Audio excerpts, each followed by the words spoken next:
The crimson sun rose over the Pacific on June 3, 1942, casting long shadows across the flight deck of the aircraft carrier Akagi. Admiral Chuichi Nagumo stood silently, his weathered hands gripping the bridge rail as he watched. His pilots performed their morning preparations.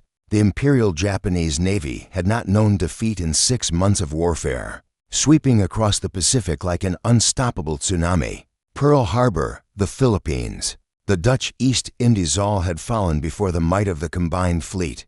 Now, Operation Me promised to deliver the final blow that would bring the Americans to their knees. Vice Admiral Isoroku Yamamoto, architect of Japan's Pacific strategy, had conceived a plan of breathtaking audacity.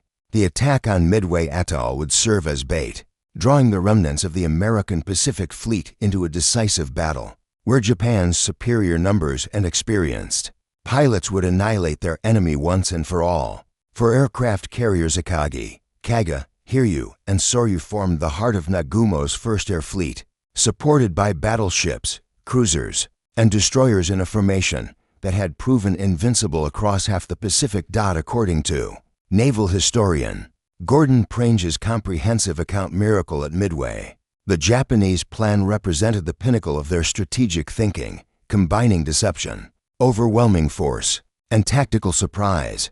The morning air crackled with anticipation as mechanics made final adjustments to the Nakajima B-5NK torpedo bombers and Aichi D-3 Aval dive bombers lined up on the carrier decks. Lieutenant Commander Matsuo Fukuda, hero of Pearl Harbor, inspected his aircraft with the practiced eye of Japan's most experienced naval aviator. Everything appeared perfect. The engines hummed with mechanical precision. The crews moved with disciplined efficiency, and the weather promised ideal flying conditions. Yet beneath this veneer of confidence, subtle cracks had already begun to appear in the Japanese operational framework. The complexity of Yamamoto's multi-pronged assault required precise timing and flawless communication between scattered fleet elements. The main body, commanded by Yamamoto himself, would remain hundreds of miles behind the carrier force, too distant to provide immediate support if the unexpected occurred. The northern force, dispatched to create a diversion in the Aleutian Islands, had already departed, taking with them valuable carriers and experienced pilots. Admiral Nagumo reviewed his orders one final time in the cramped confines of Akagi's command center. Phase 1 called for a devastating aerial assault on Midway's installations, softening American defenses for the amphibious landing scheduled to follow. Phase 2 would see his carriers pivot to engage any American naval forces foolish enough to challenge Japanese supremacy.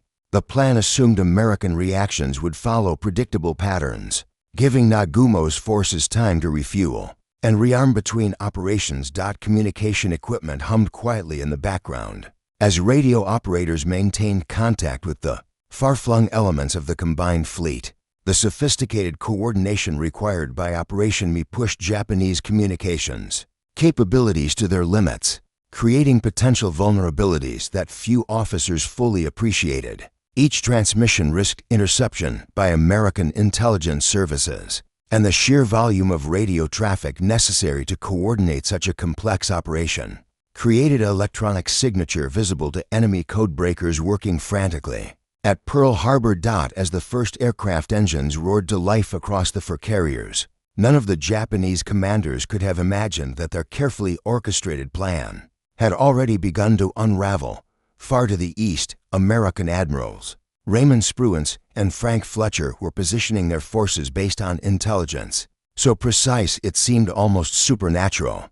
The stage was set for a confrontation that would shatter Japanese naval coordination and change the course of the Pacific War forever. 3 days before Nagumo's carriers had even departed Japanese waters, a small group of American cryptographers working in a basement beneath Pearl Harbor had achieved what many considered impossible. Commander Joseph Rockford and his team at Station HYPO had cracked enough of the Japanese Navy's JN-25 code to reveal the broad outlines of Operation Me. The intelligence windfall provided Admiral Chester Nimitz with something no American commander had possessed since Pearl Harbor: advanced knowledge of Japanese intentions.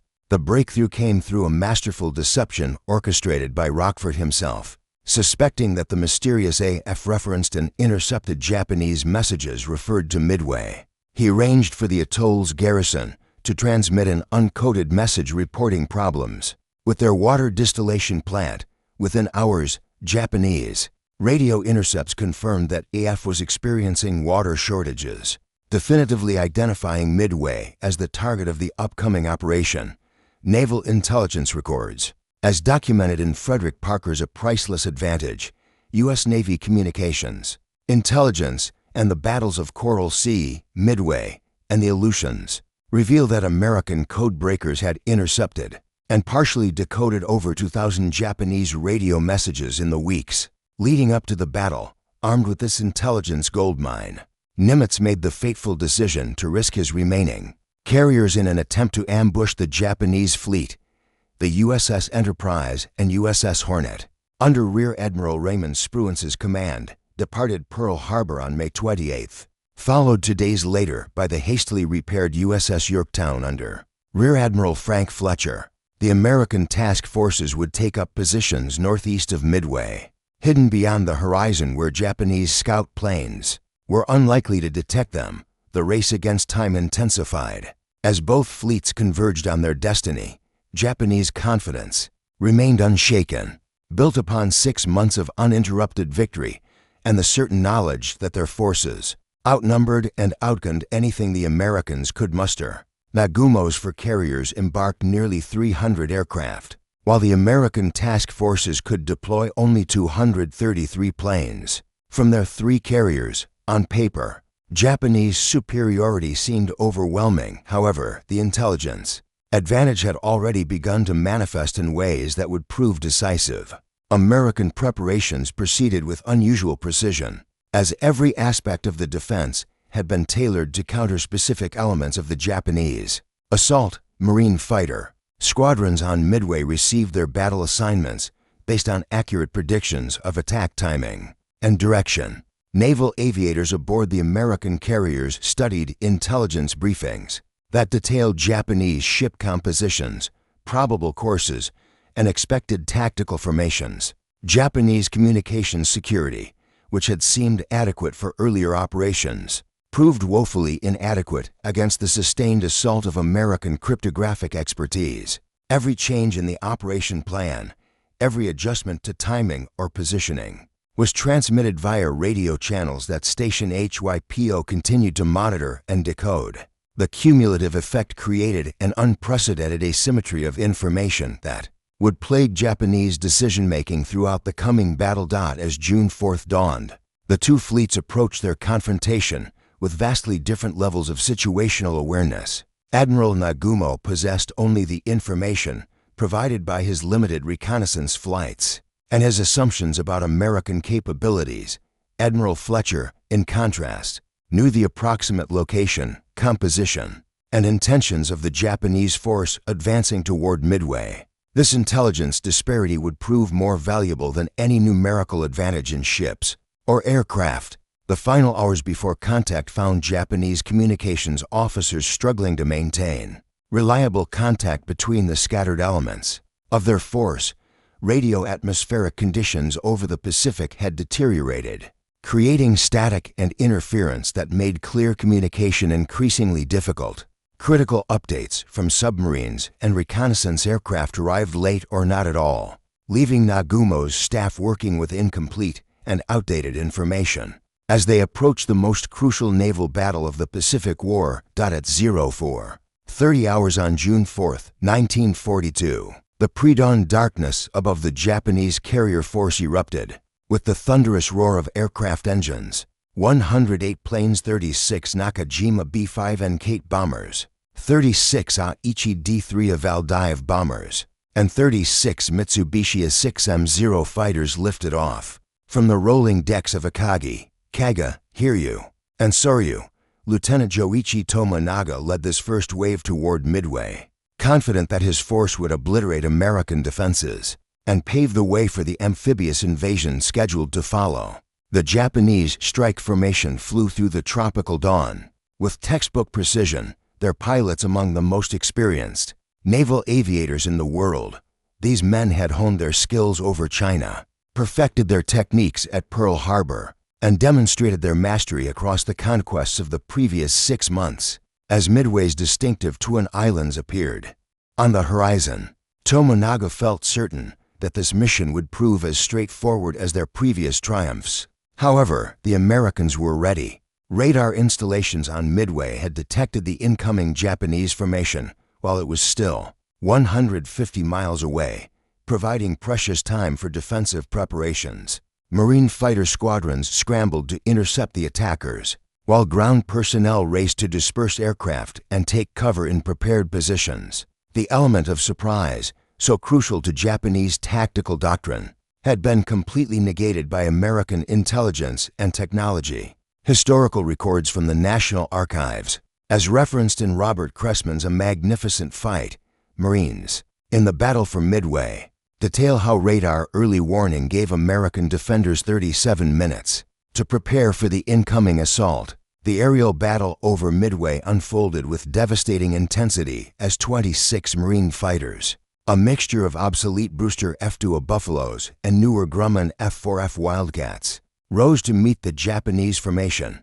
Though outmatched by the superior Zero fighters, the Marine pilots fought with desperate courage, disrupting Japanese attack formations and forcing bombers to scatter their ordnance less effectively than planned.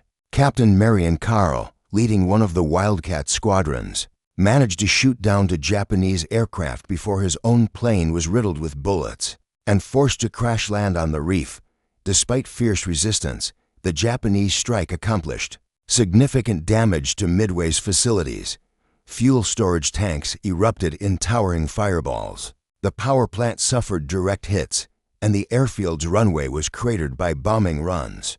However, the damage proved far less comprehensive than Tomonaga had intended. Many key installations survived intact, including the radar systems that continued to track Japanese movements throughout the battle.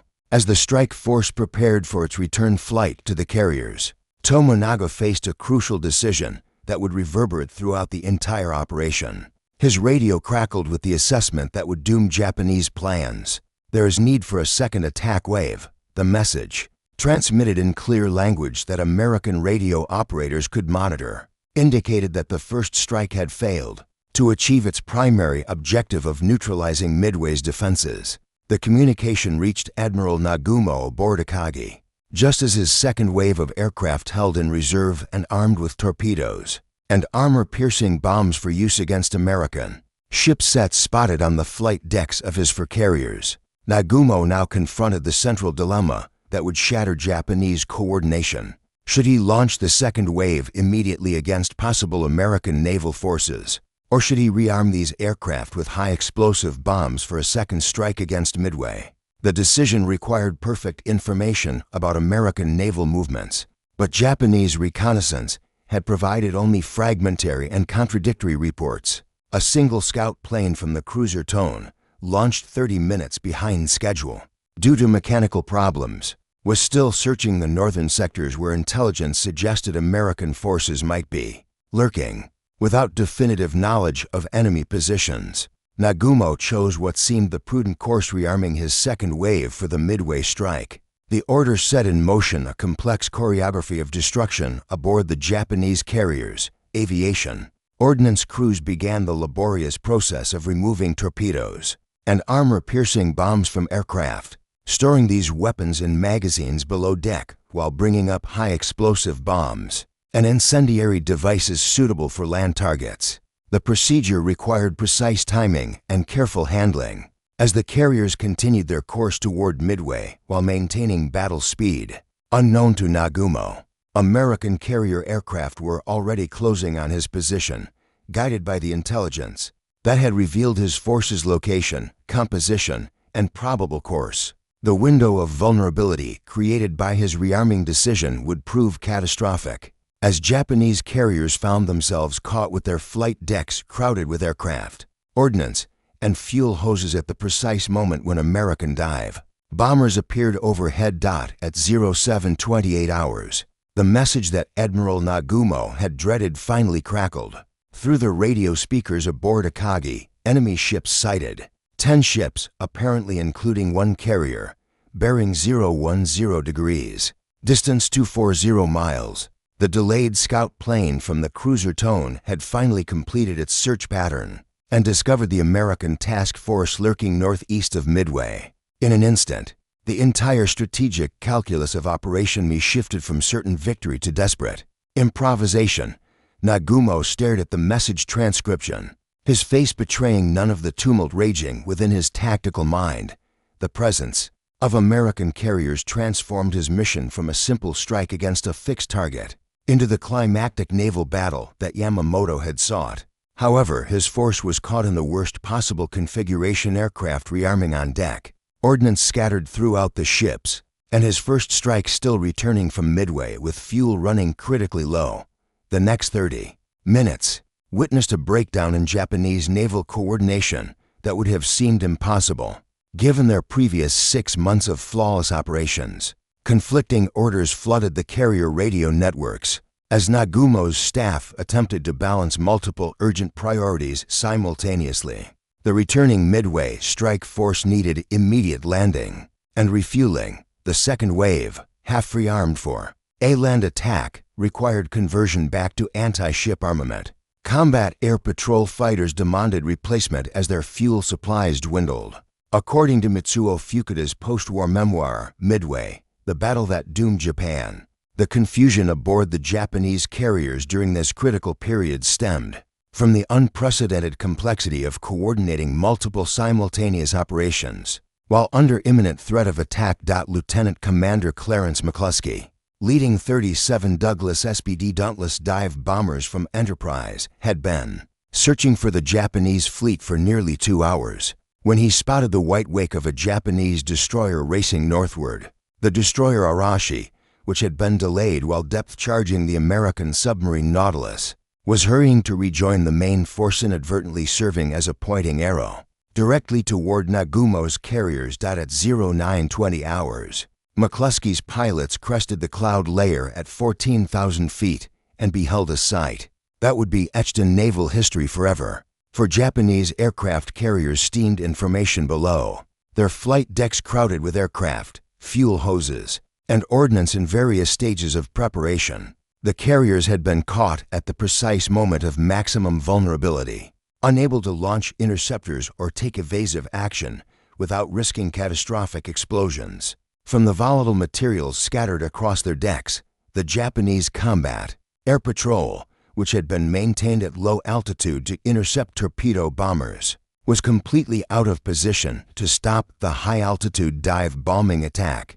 Zero fighters clawed desperately for altitude, but physics worked against them as McCluskey's Dauntlesses rolled into their attack dives. With the advantage of height, speed, and surprise, the first bomb struck Akagi at 0926, penetrating the flight deck and exploding among aircraft spotted for launch. The blast ignited aviation gasoline and set off a chain reaction of secondary explosions as ordnance and fuel combined in a crescendo of destruction. Within minutes, the flagship of Nagumo's force was transformed from the pride of the Imperial Navy into a blazing wreck, her flight deck twisted and her hangar spaces infernos of uncontrollable flame.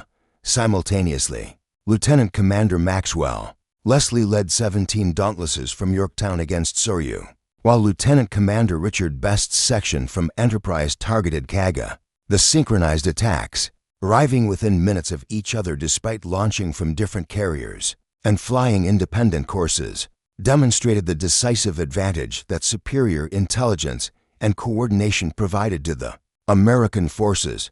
Kaga absorbed multiple bomb hits that turned her flight deck into a furnace, while Soryu suffered 3 direct hits that penetrated deep into her vitals and triggered massive internal explosions. In the span of 6 minutes, 3 of the 4 carriers that had devastated Pearl Harbor were reduced to burning hulks, their aircraft destroyed, their crews decimated, and their ability to conduct flight operations permanently eliminated. The psychological shock of the simultaneous destruction rippled through the Japanese fleet like a seismic wave. Radio communications dissolved into chaos as damage reports flooded the airwaves, and surviving units struggled to comprehend the magnitude of the disaster. The careful coordination that had characterized Japanese operations throughout the Pacific War collapsed under the weight of unprecedented catastrophe, leaving individual commanders to improvise responses to a situation for which no contingency plans existed. Admiral Nagumo stood amidst the smoke and flames consuming Akagi's bridge, his carefully orchestrated battle plan disintegrating as rapidly as his flagship. The acrid smell of burning aviation gasoline, mixed with the screams of wounded sailors, created a hellscape that no amount of training had prepared him to command. At 0940 hours, with his communications equipment destroyed and his staff scattered, Nagumo made the agonizing decision to transfer his flag to the light cruiser Nagara, abandoning the carrier that had served as the symbol of Japanese naval supremacy. The transfer itself epitomized the breakdown in Japanese coordination that had begun to cascade throughout the fleet. Small boats struggled through seas churned by debris and oil from the burning carriers, while Zero fighters circled overhead, their pilots receiving no coherent instructions from a command structure that had effectively ceased to exist. Radio frequencies crackled with contradictory orders, desperate pleas for assistance, and fragmentary damage reports that painted a picture of unprecedented disaster.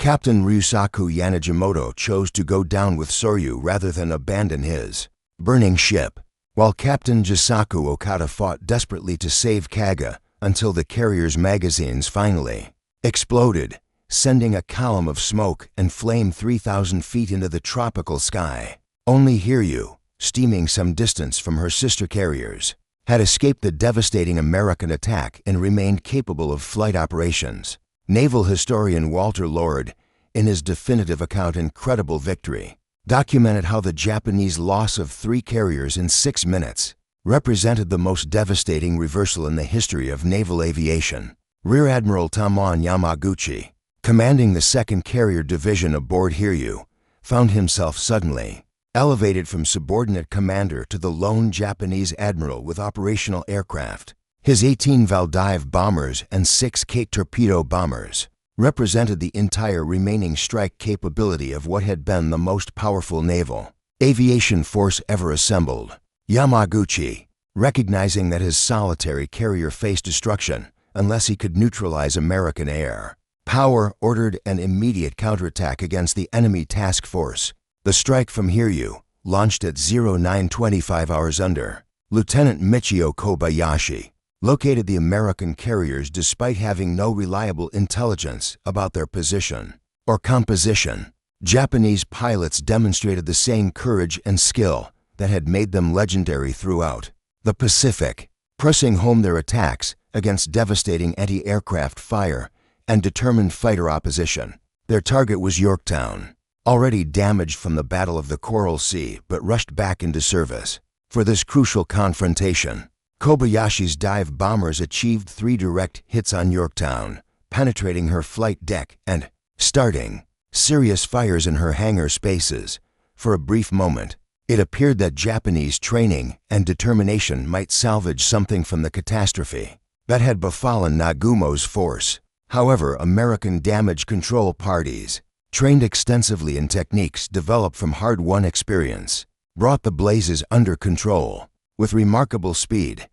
The most telling evidence of Japanese coordination failure came in the aftermath of Hiryu's first strike. Returning pilots reported that they had sunk an American carrier, and this claim was transmitted throughout the fleet as confirmation that the battle situation had been stabilized. The misinformation, born from the confusion and stress of combat, led Japanese commanders to believe they faced only one remaining enemy carrier rather than the 2 that were actually still operational. This intelligence failure prompted Yamaguchi to divide his remaining aircraft between a 2nd strike and defensive combat air patrol, rather than concentrating all available planes for a maximum effort attack that might have changed the battle's outcome. The decision reflected the breakdown in Japanese situational awareness that had plagued their operations since the morning's first radar contacts.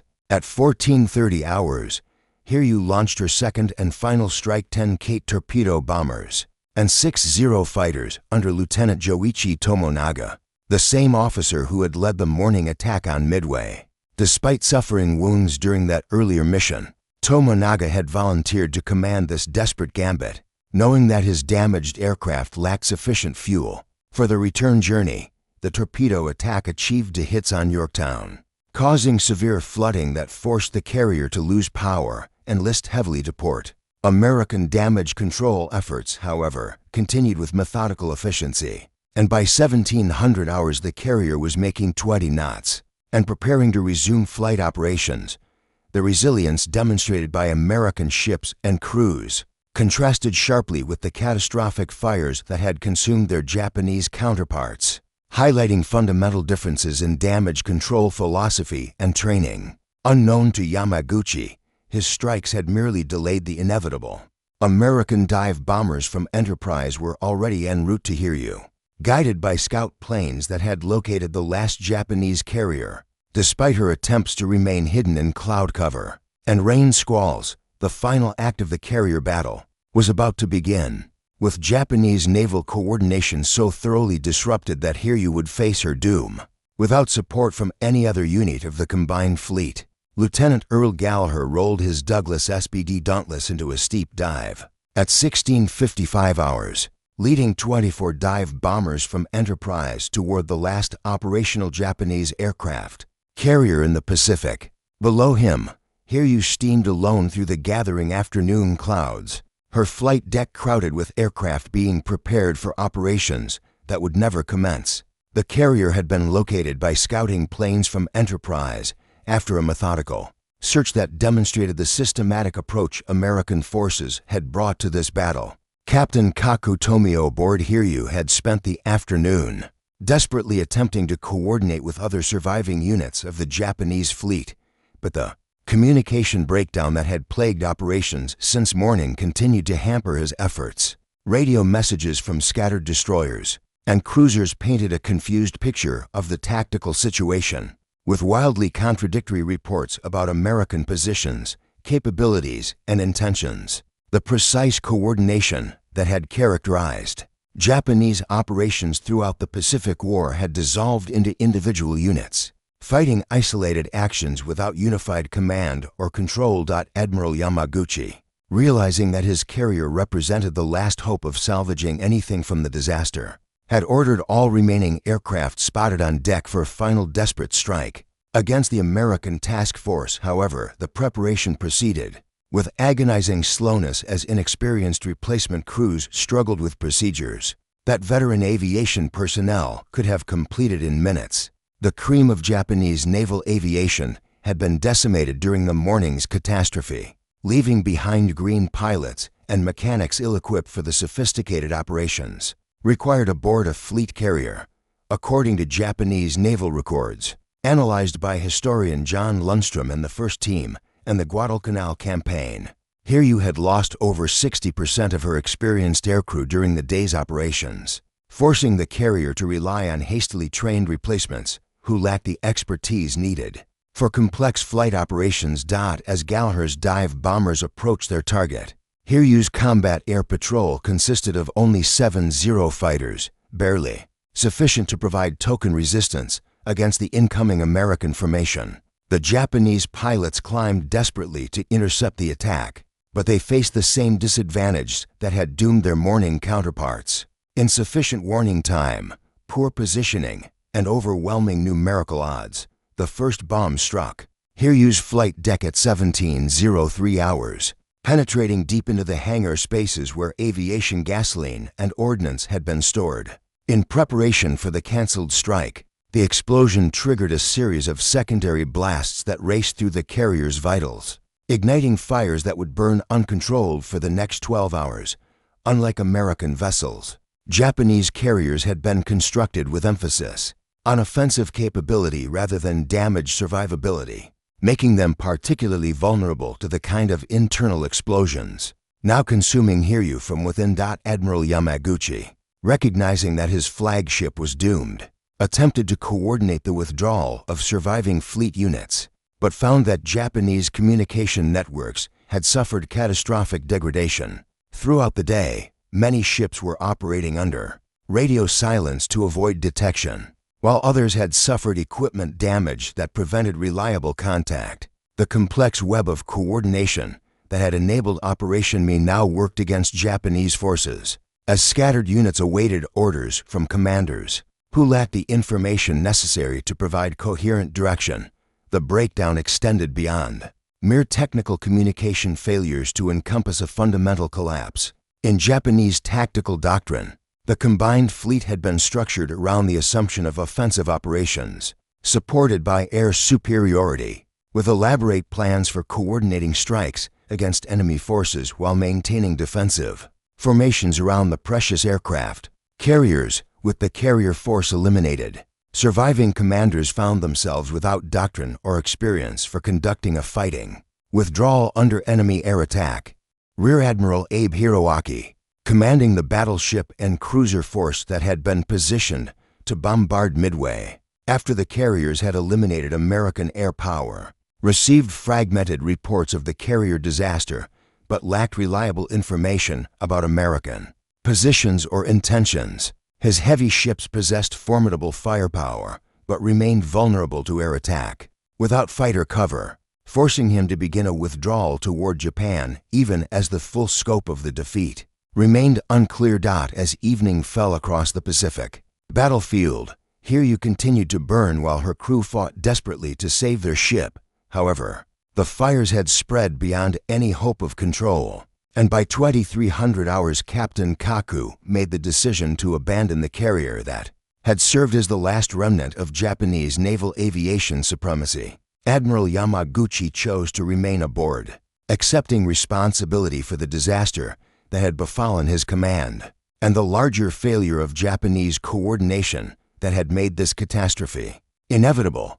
The evacuation of Hiryu proceeded in darkness, with destroyers carefully approaching the blazing carrier to remove her surviving crew members. The rescue operations continued through the night, but coordination remained problematic as individual ship commanders struggled to balance rescue efforts with the imperative of avoiding American submarine attacks in the contested waters around Midway. Dawn on June 5, 1942, revealed the magnitude of the catastrophe that had befallen the Imperial Japanese Navy. For aircraft carriers that had dominated the Pacific for 6 months lay on the bottom of the ocean, taking with them over 300 aircraft and many of Japan's most experienced naval aviators. The carefully orchestrated plan that was meant to deliver a knockout blow to American naval power had instead resulted in the most decisive defeat in Japanese naval history. Admiral Yamamoto, commanding the main body from his flagship Yamato 300 miles behind the disaster area, struggled to comprehend reports filtering in from the scattered survivors of Nagumo's force. The communication breakdown that had plagued the operation since morning continued to hamper efforts to assess the full scope of the defeat, with fragmentary messages painting a confused picture of the tactical situation. Radio operators aboard Yamato strained to establish contact with units that no longer existed, while intelligence officers attempted to piece together a coherent narrative from contradictory and incomplete reports that the failure of Japanese naval coordination had manifested at every level of command throughout the battle. Strategic intelligence had failed to detect American preparations or anticipate enemy capabilities. Tactical communications had proven inadequate for coordinating the complex multi-phase operation that Yamamoto had envisioned.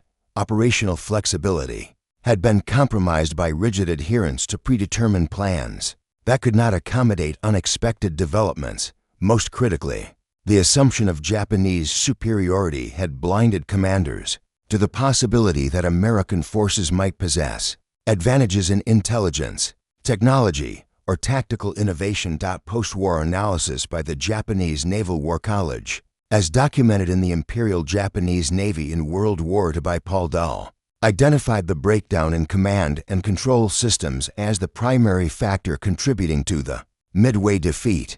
More significant than any deficiencies in equipment or personnel, the immediate aftermath of the battle witnessed frantic attempts by surviving Japanese units to coordinate a withdrawal while avoiding further contact with American forces. However, The communication networks that should have facilitated this movement remained disrupted, forcing individual commanders to make independent decisions based on incomplete information. Some units continued toward Midway, unaware that the operation had been canceled, while others began immediate withdrawals that further scattered Japanese forces. Across thousands of square miles of ocean. Admiral Spruance, commanding the American task force, demonstrated the coordination and systematic approach that had characterized American operations. Throughout the battle, rather than pursuing the retreating Japanese forces into potentially dangerous waters, he maintained his position near Midway while conducting methodical searches for crippled enemy vessels.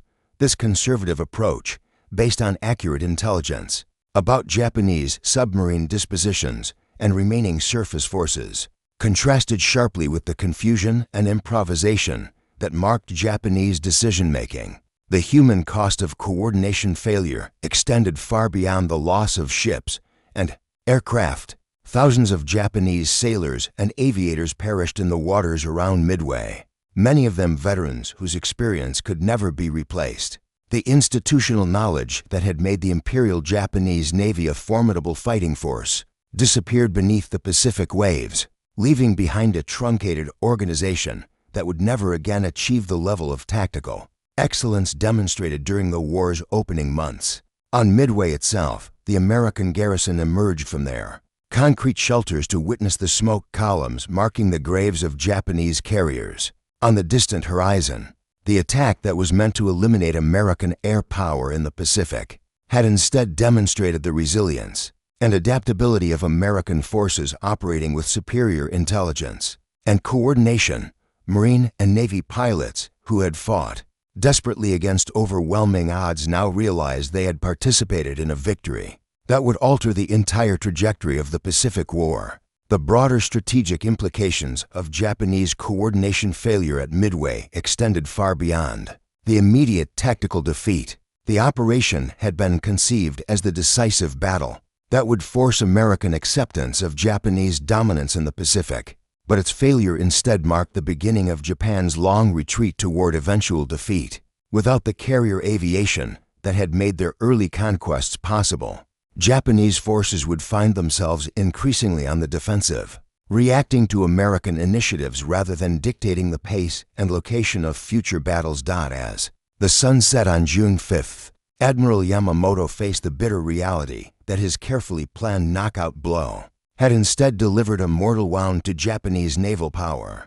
The coordination failures that had plagued Operation Midway would be studied and analyzed for decades, serving as a stark reminder that even the most meticulous planning cannot overcome the chaos and confusion that characterize warfare at sea. The Battle of Midway had demonstrated that victory belongs not to the force with the best plan, but to the organization that can adapt, coordinate, and execute under the extreme pressures of combat.